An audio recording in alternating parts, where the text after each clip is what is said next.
Hello everyone, welcome to AKS IAS academy daily current affairs.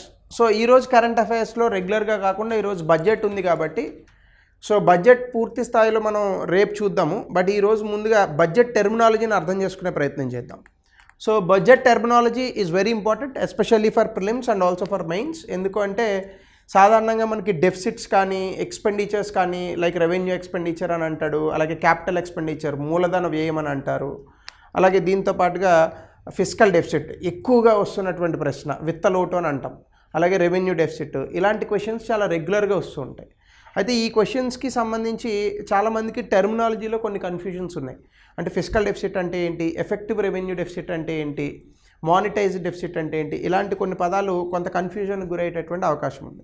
So ముందుగా ఈరోజు మనం ఏం చేద్దామంటే బడ్జెట్కి సంబంధించిన టెర్మినాలజీని చూద్దాం. సో బడ్జెట్ 2025 కాబట్టి ద సేమ్ థింగ్. అయితే అసలు ఫస్ట్ ఆఫ్ ఆల్ మనకి బడ్జెట్ అనేటటువంటి పదమే లేదు. ఇండియన్ కాన్స్టిట్యూషన్లో బడ్జెట్కి సంబంధించి అసలు బడ్జెట్ అనే పదమే లేదు. బడ్జెట్ అనే పదాన్ని సాధారణంగా మనం జస్ట్ జనాలకు అర్థం అవ్వాలి కాబట్టి ఆ లేమన్ భాషలో, మిగతా దేశాలు కూడా బడ్జెట్ అనే పదాన్ని వాడతారు. అలాగే బడ్జెట్ అనే పదం బాగా జనాల్లోకి వెళ్ళినటువంటి పదం కాబట్టి we use that word like budget. ఒరిజినల్గా అయితే భారత రాజ్యాంగంలో ఆర్టికల్ 112లో మనకి ఇచ్చింది యాన్యువల్ ఫినాన్షియల్ స్టేట్మెంట్, వార్షిక ఆర్థిక పట్టిక. ఇది యాన్యువల్ ఫినాన్షియల్ స్టేట్మెంట్ అని ఇస్తాడు. యాన్యువల్ ఫినాన్షియల్ స్టేట్మెంట్ ఆర్టికల్ 112 భారత రాజ్యాంగంలో ఉంటుంది. యాన్యువల్ ఫినాన్షియల్ స్టేట్మెంట్ అంటే ఏంటి, ప్రభుత్వానికి సంబంధించినటువంటి ఖర్చులు ఎంత అవుతున్నాయి, ప్రభుత్వానికి ఆదాయం ఎంత వస్తుంది, అంటే it is a simple account of income and expenditure. దీన్నే మనము బడ్జెట్ అని పిలుస్తూ ఉంటాం. అంటే ప్రభుత్వానికి ఎంత వస్తుంది, ఎంత పోతుంది, ఈ వచ్చేటటువంటి ఇది ఎక్కడి నుంచి వస్తుంది, దానికి రకరకాల డివిజన్స్ ఉంటాయి. అంటే పన్ను నుంచి వచ్చేటటువంటిది, సో దాన్ని ట్యాక్స్ రెవెన్యూ అని అంటాం.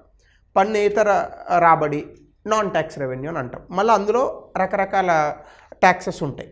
ఇవి కాకుండా మళ్ళీ మనం అప్పులు తీసుకునేది ఉంటుంది, అది క్యాపిటల్ ఎక్స్పెండిచర్లో వస్తుంది. క్యాపిటల్ రెవెన్యూ అందులో వస్తుంది.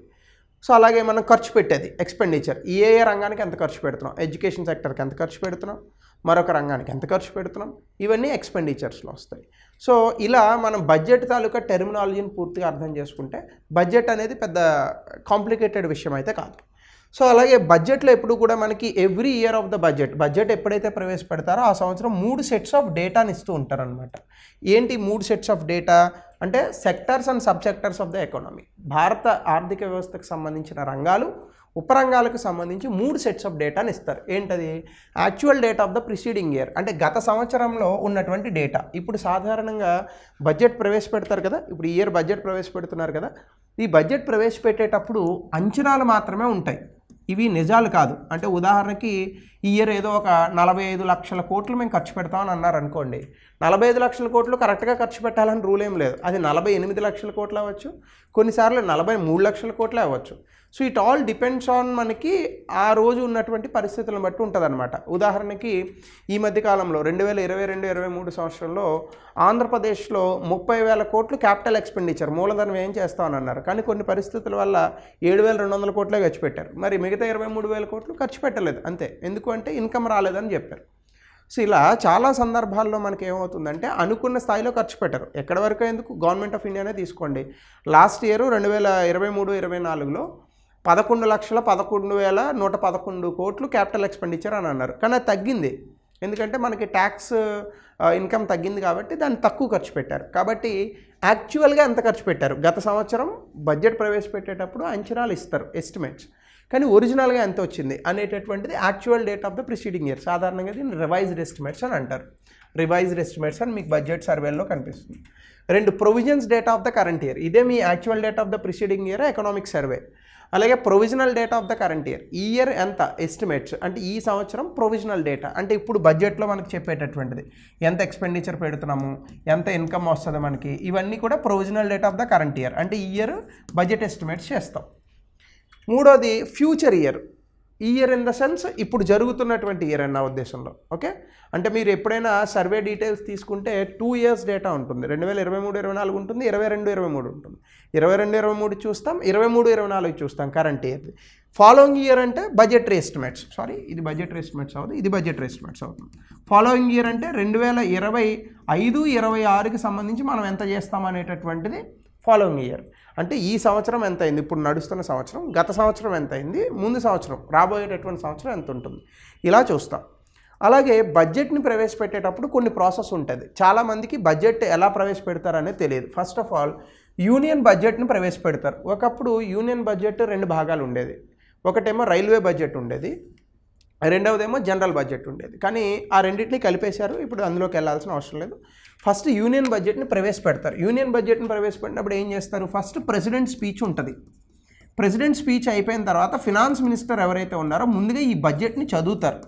ఒక 6-7 గంటలు 4-5 గంటలు నిలబడి శుభ్రంగా ఆ బడ్జెట్ స్పీచ్ని చదివి జనాలకు వివరిస్తారు. దీని మీద ఏం డిస్కషన్ జరగదు పార్లమెంట్లో. బడ్జెట్ స్పీచ్ అయిపోతుంది, అబ్బా అద్భుతంగా ఉంది బడ్జెట్ అని అంటారు, అందరూ వెళ్ళిపోతారు. దీని తర్వాత బడ్జెట్ మీద జనరల్ డిస్కషన్ జరుగుతుంది.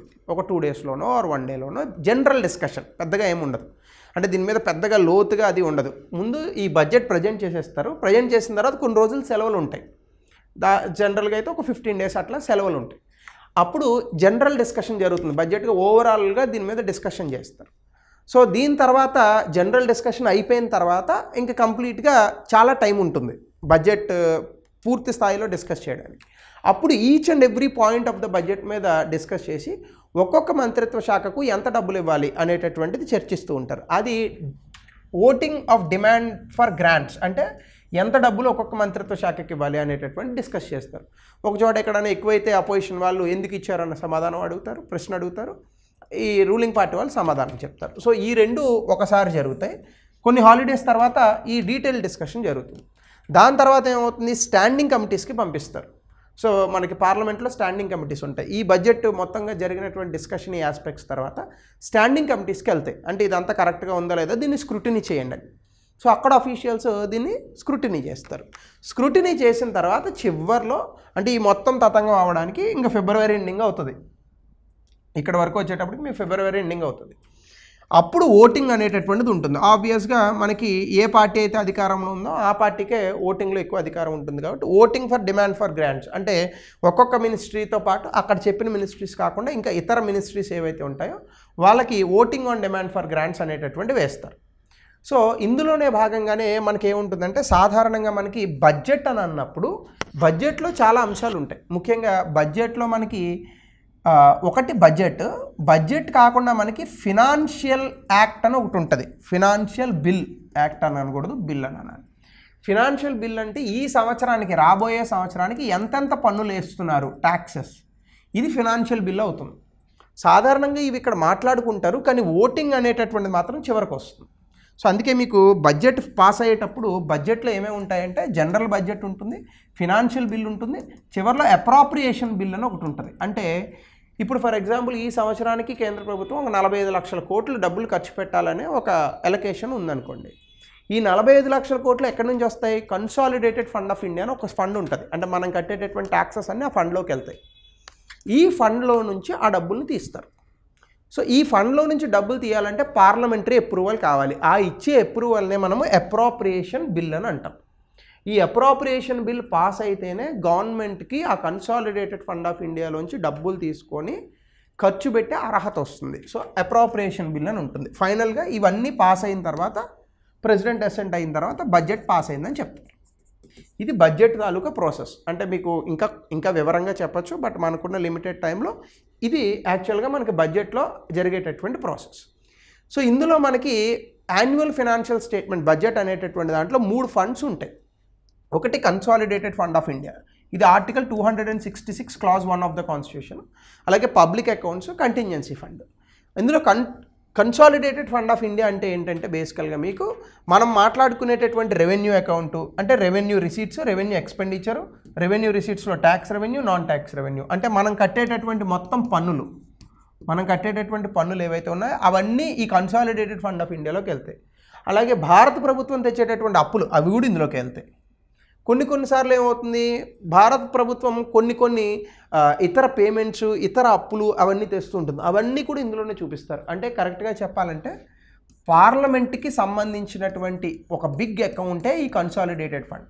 మనం కట్టేటటువంటి పన్నులన్నీ కూడా ఇందులోకి వెళ్తాయి. పార్లమెంట్ డబ్బులు తీయాలన్నా ఇందులోంచే తీయాలి.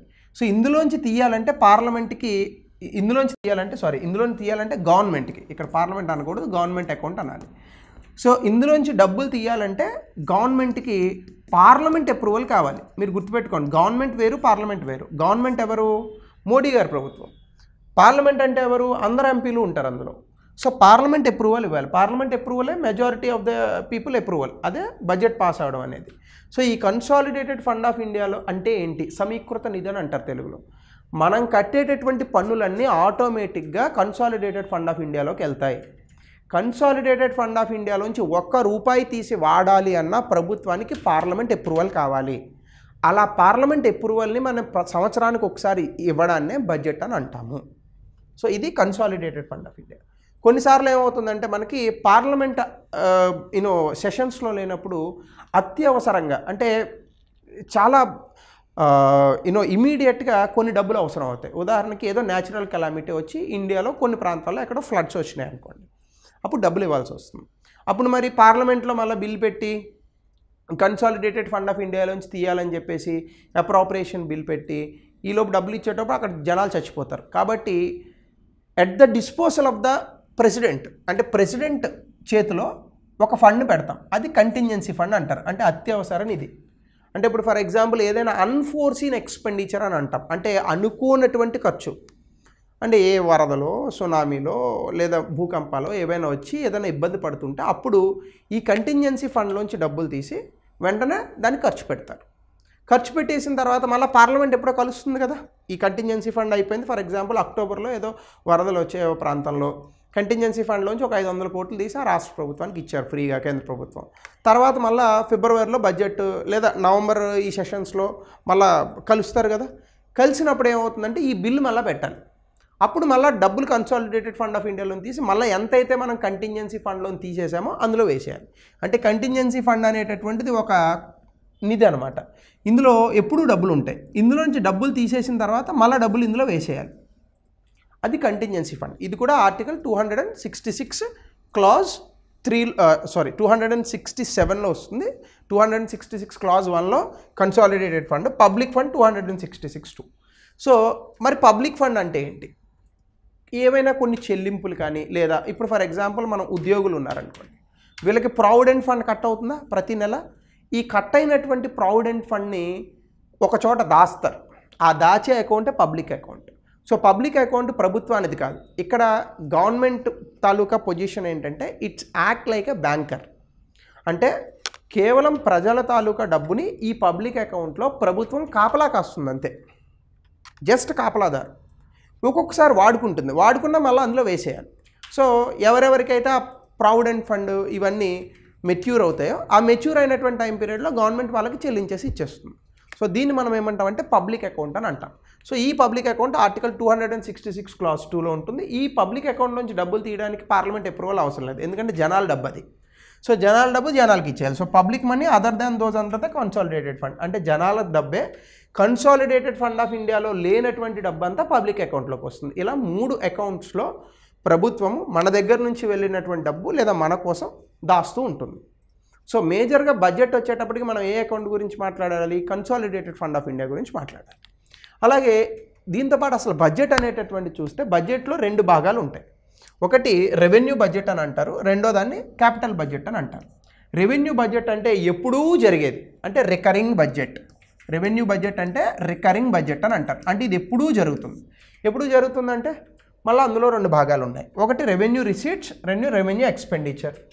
రెవెన్యూ రిసీట్స్ అంటే ప్రభుత్వానికి వచ్చేటటువంటి ఆదాయం. ఇది 2 రకాలుగా ఉంటుంది. ఒకటి పన్నుల రూపేణా వచ్చే ఆదాయం.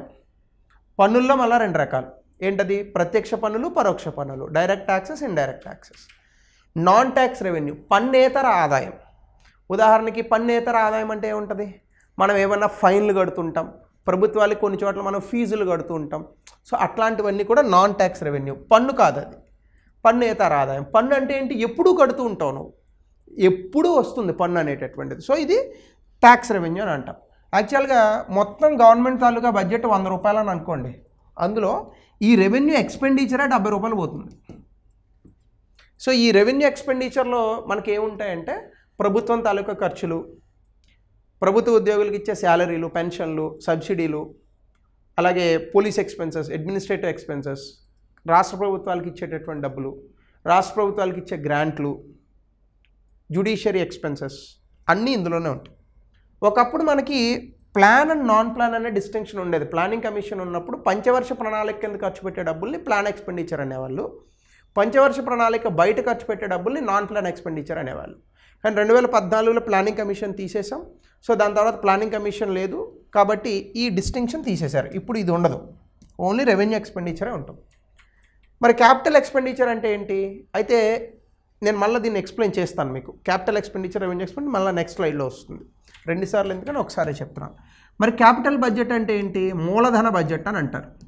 మూలధన బడ్జెట్ అంటే ఏంటంటే మనం ఏమైనా అప్పులు తీసుకుంటున్నాం అనుకోండి, బారోయింగ్స్ అలాంటివి, అంటే ఇది ఆదాయం కాదు, మనకి వేరే రకంగా వస్తుంది. దీన్ని క్యాపిటల్ రిసీట్స్, క్యాపిటల్ మూలధన ఆదాయం అని అంటాం. మూలధన వ్యయం అంటే ఏంటంటే మనం ఏవైనా కొత్త ఆస్తులను సృష్టిస్తూ ఉంటాయి. అంటే ఒక రోడ్డు వేసాం కొత్తగా, లేదా ఓ బిల్డింగ్ కట్టాం, లేదా ఇంకోటి ఏదో కొన్నాం మెషినరీ, అలాంటివన్నీ క్యాపిటల్ ఎక్స్పెండిచర్లోకి వస్తాయి. సో ఈ బొమ్మను మళ్ళీ మీరు మ్యాక్సిమైజ్ చేస్తే ఇంకో ఇలా వస్తుంది. అంటే ఇందాక రెవెన్యూ బడ్జెట్ అని అనుకున్నాం కదా, దీన్ని కనుక మీరు తీసుకుంటే ఇలా వస్తుంది. రెవెన్యూ బడ్జెట్లో 2 రకాలు. రెవెన్యూ రిసీట్స్ అంటే రెవెన్యూ ఆదాయము, క్యాపిటల్ రిసీట్స్. అదే ఇక్కడ రెవెన్యూ అనలేదు, రిసీట్స్ ఆదాయం గురించి మాట్లాడుతున్నాడు. ఆదాయాలు 2 రకాలు, ఒకటి revenue receipts, 2 capital receipts. Revenue రిసీట్స్లో పన్నుల నుంచి వచ్చేది పన్నేతర ఆదాయము. పన్నుల నుంచి వచ్చేది అంటే ఏంటి? Direct taxes. అందులో ఏముంటాయి? మనం కట్టే ఇన్కమ్ ట్యాక్స్, కంపెనీస్ కట్టే కార్పొరేట్ ట్యాక్స్, ఎక్స్పెండిచర్ ట్యాక్స్ మనకు లేదనుకోండి, వెల్త్ ట్యాక్స్ కూడా తీసేశారు, ఎస్టేట్ డ్యూటీ, ఇంకా capital gains tax, security transaction tax ఇలాంటివి ఉంటాయి.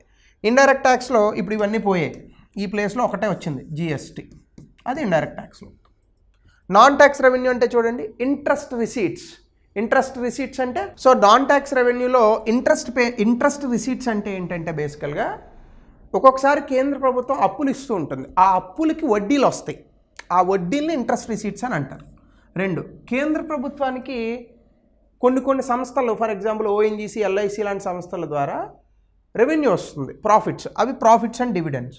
అలాగే మనం కట్టే రకరకాల ఫైన్లు, ఫీజులు ఉంటాయి కదా, అవన్నీ ఫీజులు అండ్ ఫైన్స్. అలాగే ఎక్స్టర్నల్ గ్రాంట్స్, కొన్నిసార్లు వేరే దేశాలు మనకు డబ్బులు ఇస్తూ ఉంటాయి, అవి ఎక్స్టర్నల్ గ్రాంట్స్. అలాగే స్పెషల్ అసెస్మెంట్, అవి వదిలేసేయండి, అంటే ఏవైనా స్పెషల్ పర్పస్కి వేసేటటువంటి ట్యాక్సెస్, అవి నాన్ ట్యాక్స్ రెవెన్యూ. అంటే ఇవి పన్నులు కాదు, పన్నేతర. అంటే ఏంటి?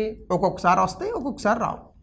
అలాగే క్యాపిటల్ రిసీట్స్ అంటే ఏంటంటే ఇక్కడ చూడండి, ఇక్కడ మనం ఏం చేసాము, గతంలో మనం అప్పిస్తే దానికి వడ్డీ తీసుకున్నాం, వడ్డీ కాకుండా అసలే వసూలు చేసుకున్నాం అనుకోండి, అది మళ్ళీ క్యాపిటల్ రిసీట్స్లోకి పోతుంది, రికవరీ ఆఫ్ లోన్స్. 2, కొన్నిసార్లు ప్రభుత్వం తనకున్నటువంటి ప్రభుత్వ రంగ సంస్థలు అంటే పిఎస్యూస్ ఉంటాయి కదా, వీటిలో షేర్ అమ్మేస్తూ ఉంటుంది. ఉదాహరణకు మొన్న ఎయిర్ ఇండియాని అమ్మేశారు, అది డిస్ఇన్వెస్ట్మెంట్లోకి వస్తుంది, రైట్? అది ప్రైవేటైజేషన్ అనుకోండి, బట్ డిస్ఇన్వెస్ట్మెంట్లో వేయండి. అలాగే ఎల్ఐసిది ఒక 3% అమ్మారు, అవి డిస్ఇన్వెస్ట్మెంట్లోకి వస్తాయి. అలాగే ప్రభుత్వం చేసేటటువంటి బారోయింగ్స్, అది కాకుండా మళ్ళీ ప్రావిడెంట్ ఫండ్స్ నుంచి తీసుకునే డబ్బులు, అవన్నీ తిరిగి ఇచ్చేయాలి. డిస్ఇన్వెస్ట్మెంట్ తిరిగి ఇవ్వక్కర్లేదు, రికవరీ ఆఫ్ లోన్స్ తిరిగి ఇవ్వక్కర్లేదు, బారోయింగ్స్ తిరిగి ఇవ్వాలి, ప్రావిడెంట్ ఫండ్స్ తిరిగి ఇవ్వాలి. అంటే ఎక్కడైతే మీకు కొన్నిసార్లు అప్పులు చేయాల్సినటువంటి పరిస్థితి వస్తుందో అవన్నీ క్యాపిటల్లోకి వస్తాయి. క్యాపిటల్లో కూడా మళ్ళీ 2 రకాలు ఉంటాయన్నమాట. డెట్ అంటే అప్పు రూపంలో ఉన్నది, నాన్ డెట్ అప్పు రూపంలో లేనిది. ఈ 2 నాన్ డెట్స్. అంటే మీరు డిస్ఇన్వెస్ట్మెంట్ అంటే ఏంటి? ప్రభుత్వం దగ్గర ఉన్నటువంటి ఒక ప్రభుత్వ రంగ సంస్థను అమ్మేసి దాని ద్వారా డబ్బులు చేసుకున్నారు, అంటే అసెట్ని అమ్మేసి డబ్బులు చేసుకున్నారు, అదేం అప్పు కాదు కదా, అందుకని నాన్ డెట్. బారోయింగ్స్ అంటే ఏంటి? మీరు అప్పు తెచ్చుకున్నారు కాబట్టి అది డెట్.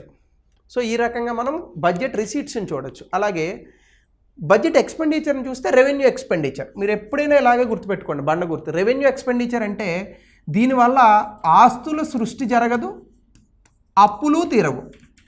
ఆస్తుల సృష్టి జరగదు, అప్పులు తీరవు. సో దీన్ని మనము రెవెన్యూ ఎక్స్పెండిచర్ అని అంటాం, రెవెన్యూ వ్యయము. ఇందులో ఏముంటాయి మనకి? గతంలో తెచ్చిన అప్పులు కట్టేటటువంటి వడ్డీలు, అలాగే ప్రభుత్వ ఉద్యోగులకి వీళ్ళకి ఇచ్చే శాలరీలు, పెన్షన్లు, సబ్సిడీలు, ఇంకా ఇతర ఎక్స్పెన్సెస్, ప్రభుత్వానికి అయ్యేటటువంటి రోజువారీ ఖర్చులు, నెలవారీ ఖర్చులు, వీటిని మనం అవాయిడ్ చేయలేం. ఇందులో కొన్నే ఆపగలం. ఏంటంటే ఊరికినే పనికిరాని సంక్షేమ పథకాలు కొన్ని ఇస్తారు, అన్నీ కాదు, కొన్ని పనికిరాని సంక్షేమ పథకాలు ఉంటాయి, అట్లాంటి వాటిని ఆపాలి. అలాగే కొన్ని అక్కర్లేనటువంటి సబ్సిడీలు ఇస్తూ ఉంటాం, ఇలాంటివి ఆపాలి. అవి ఆపితే తప్ప రెవెన్యూ ఎక్స్పెండిచర్ తగ్గదు. కేంద్ర ప్రభుత్వం చాలా బాగా ఆపుతుంది, రాష్ట్ర ప్రభుత్వాలే ఘోరంగా ఉన్నాయి. సో ఇవన్నీ కూడా మనకి రెవెన్యూ ఎక్స్పెండిచర్లో వస్తాయి. క్యాపిటల్ ఎక్స్పెండిచర్ అంటే ఏంటి? దీనివల్ల ఆస్తుల సృష్టి అయినా జరుగుతుంది, లేదా అప్పులన్నా తీరుతాయి. అంటే పాత అప్పులు కట్టేసినా లేదా కొత్త ఆస్తులు కొన్నా, అంటే it create assets or it reduce liabilities. అంటే ఏవైనా రోడ్లు, బ్రిడ్జ్లు, బిల్డింగ్లు కట్టినా, కొత్త మెషినరీ కొన్నా, లేదా గవర్నమెంటే షేర్లో పెట్టినా, లేదా రాష్ట్ర ప్రభుత్వాలకు లోన్లు ఇచ్చినా, లేదా గతంలో తెచ్చినటువంటి లోన్లు కట్టేసినా, ఇది క్యాపిటల్ ఎక్స్పెండిచర్ అని అంటారు. మీరు ఒకసారి చూడండి, ఈరోజు బడ్జెట్ ఓపెన్ చేసి రెవెన్యూ ఎక్స్పెండిచర్ ఎంత ఉంది, ఓ 30 లక్షల కోట్లు ఉంటుంది. అలాగే క్యాపిటల్ ఎక్స్పెండిచర్ ఎంత ఉంది, ఓ 12 లక్షల కోట్లు ఉంటుంది. అలా మీకు చూపిస్తారు. సో ఈ టెర్మినాలజీతో మీరు బడ్జెట్ని చదవాల్సి ఉంటుంది. దీంతో పాటుగా మనకి కొన్ని డెఫిసిట్స్ ఉంటాయి. రెవెన్యూ డెఫిసిట్ అంటే ఏంటి? ఇందాక మనం చెప్పుకున్నామే, రెవెన్యూ ఎక్స్పెండిచర్ అని అన్నామా, మైనస్ రెవెన్యూ రిసీట్స్ అని అన్నామా, రెవెన్యూ ఆదాయం అని అన్నామా. ఈ రెండిట్ల మధ్య తేడా కనుక మైనస్లో ఉంటే దీన్ని రెవెన్యూ డెఫిసిట్ అని అంటాం. సాధారణంగా రెవెన్యూ డెఫిసిట్ 0 ఉండాలి FRBM చట్టం ప్రకారం. నెగిటివ్లో ఉందంటే ఏంటి దాని అర్థం? ఖర్చు ఎక్కువ ఉంది, ఆదాయం తక్కువ ఉందని. మీకు రెవెన్యూ రిసీట్స్లో చెప్పాను. రెవెన్యూ రిసీట్స్లో ఏముంటాయి మనకి? పన్నులు, పన్నేతర ఆదాయము అంటే ట్యాక్సెస్, నాన్ ట్యాక్సెస్ ఉంటాయి. ఇప్పుడు ప్రభుత్వానికి వచ్చేటటువంటి ట్యాక్సెస్ తగ్గాయనుకోండి, దానివల్ల ఏమవుతుంది? మీకు రెవెన్యూ రిసీట్స్ తగ్గుతుంది. కానీ రెవెన్యూ ఎక్స్పెండిచర్ ఎక్కువ ఉందనుకోండి, అంటే ఇప్పుడు ఎక్స్పెండిచర్ ఏమో 50 రూపాయలు ఉంది, రెవెన్యూ ఏమో 40 రూపాయలు ఉంటే మీకు -10 వస్తుందా? దీన్ని రెవెన్యూ డెఫిసిట్ అని అంటాం.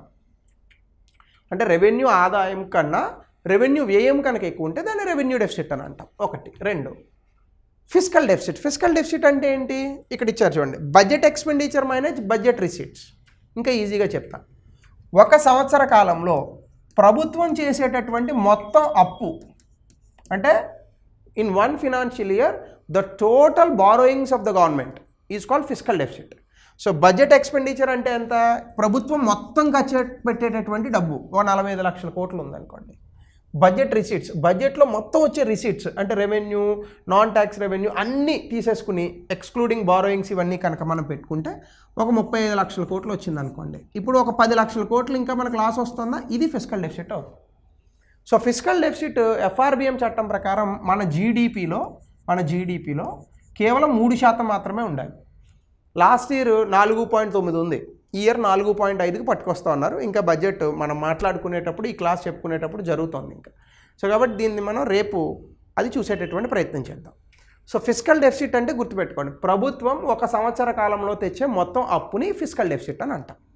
అలాగే ఇక మూడవది, అదే ఫిస్కల్ డెఫిసిట్ని ఇలా కూడా చెప్తాం, revenue deficit plus capital expenditure, the excess of expenditure over receipts and non-capital receipts, it represents the total borrowings of the government. ప్రభుత్వం నుంచి తెచ్చేటటువంటి మొత్తం బారోయింగ్స్. అలాగే ఈ మధ్యకాలంలో ఒక కొత్త కాన్సెప్ట్ని ప్రవేశపెట్టారు, దాని పేరు ప్రైమరీ డెఫిసిట్. ప్రైమరీ డెఫిసిట్ అంటే ఏంటంటే మొత్తం మనం అప్పులు ఎన్ని తెస్తున్నాం, గ్రాస్ ఫిస్కల్ డెఫిసిట్ ఎంత ఉంది, ఓ 10 లక్షల కోట్లు ఉంది, మైనస్ గతంలో తెచ్చినటువంటి అప్పులకి వడ్డీలు ఎన్ని కడుతున్నాం, దాన్ని ఇంట్రెస్ట్ పేమెంట్స్ అని అంటాం. అంటే మీరు చూడండి, ప్రభుత్వం ఒక 10 లక్షల కోట్లు అప్పు తెచ్చి ఆ 10 లక్షల కోట్లోంచి ఒక 3 లక్షల కోట్లు గతంలో తెచ్చినటువంటి అప్పులకి వడ్డీలు కడుతుంది అనుకోండి, అప్పుడు ఒరిజినల్గా అప్పు ఎంత తెచ్చినట్టు? 7 లక్షల కోట్లే తెచ్చినట్టు. ఎందుకంటే ఈ మిగతా 3 లక్షల కోట్లు గతంలో తెచ్చిన అప్పులకి మీరు తగలేస్తున్నాం కాబట్టి. సో దీన్ని మనము ప్రైమరీ డెఫిసిట్ అని అంటాం. అంటే ఇప్పుడు ఎంత అప్పు తెస్తున్నారు, గతంలో తెచ్చిన అప్పులు ఎంత వడ్డీలు కడుతున్నారు. సో వడ్డీలు పెరగకూడదు, వడ్డీలు తగ్గాలి. అంటే ఎప్పుడైతే ప్రైమరీ డెఫిసిట్ గ్రాస్ ఫిస్కల్ డెఫిసిట్కి ఈక్వల్ అవుతుందో that is a good situation. అంటే దాని అర్థం ఏంటి, ఇంట్రెస్ట్ పేమెంట్స్ 0 అవ్వాలి, గతంలో తెచ్చినటువంటి అప్పులు ఉండకూడదేమి. సో ప్రైమరీ డెఫిసిట్ ఎప్పుడైతే గ్రాస్ ఫిస్కల్ డెఫిసిట్కి ఈక్వల్ అవుతుందో that's an ideal condition of the budget అని చెప్తాం. అలాగే మానిటైజ్డ్ డెఫిసిట్, ఇది ఇప్పుడు లేదు.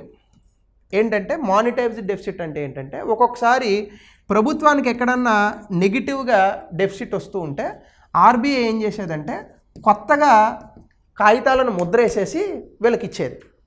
దానివల్ల ఇన్ఫ్లేషన్ పెరిగిపోతుందని ఈ కాన్సెప్ట్ని ఆపేశారు. దీన్ని మానిటైజ్డ్ డెఫిసిట్ అని అంటాం. మానిటైజ్డ్ డెఫిసిట్ అంటే amount of deficit that is financed by the borrowings from RBI. ఇప్పుడు కూడా కొత్తగా ముద్ర అయ్యేది, కానీ కొన్నిసార్లు ఆర్బీఐ తన దగ్గర ఉన్నటువంటి సర్ప్లస్ అమౌంట్ని ఇస్తుంది. దీన్ని మానిటైజ్డ్ డెఫిసిట్ అని అనొచ్చు. సో గతంలో కొత్తగా ముద్ర వేసేసి ఇచ్చేవాళ్ళని చెప్పానే, దాన్ని డెఫిసిట్ ఫినాన్సింగ్ అని అంటాం. ఇక్కడ చూడండి, through the creation of new money ఈ కాన్సెప్ట్ని తీసేశారు. 1997 ఆ తర్వాత 2004 ఆ సమయంలో తీసేశారు. అంటే ఎప్పుడైనా ప్రభుత్వానికి డబ్బులు లేకపోతే ఆర్బీఐ కొత్తగా ముద్ర వేసేసి డబ్బులు ఇచ్చేసేది. దానివల్ల ఏమవుతుంది, ఇన్ఫ్లేషన్ విపరీతంగా పెరుగుతుంది. కాబట్టి డెఫిసిట్ ఫినాన్సింగ్ అనే కాన్సెప్ట్ని తీసేశారు, డిలీట్ చేశారు. మానిటైజ్డ్ డెఫిసిట్ అంటే గవర్నమెంట్కి వచ్చే డెఫిసిట్ని ఆర్బీఐ కనుక తన దగ్గర ఉన్నటువంటి డబ్బుల్లోంచి ఇస్తే దాన్ని మానిటైజ్డ్ డెఫిసిట్ అని అంటాం. ఇది కూడా ఈ మధ్యకాలంలో తగ్గించారు. వేస్ అండ్ మీన్స్ అడ్వాన్స్ అని ఒక కొత్త కాన్సెప్ట్ వచ్చింది. సో ఇవి బడ్జెట్ టెర్మినాలజీస్. మీరు ఈ టెర్మినాలజీని ఒకసారి 2 సార్లు విని ఇప్పుడు ఒకసారి బడ్జెట్ తాలూకా అంశాలను చదవండి, so that you will understand it clearly. So this is a special class for you, especially with regard to the 2025 budget. ఇంకా బడ్జెట్ వివరాలను మనం రేపు చూద్దాం. Thank you, have a nice day.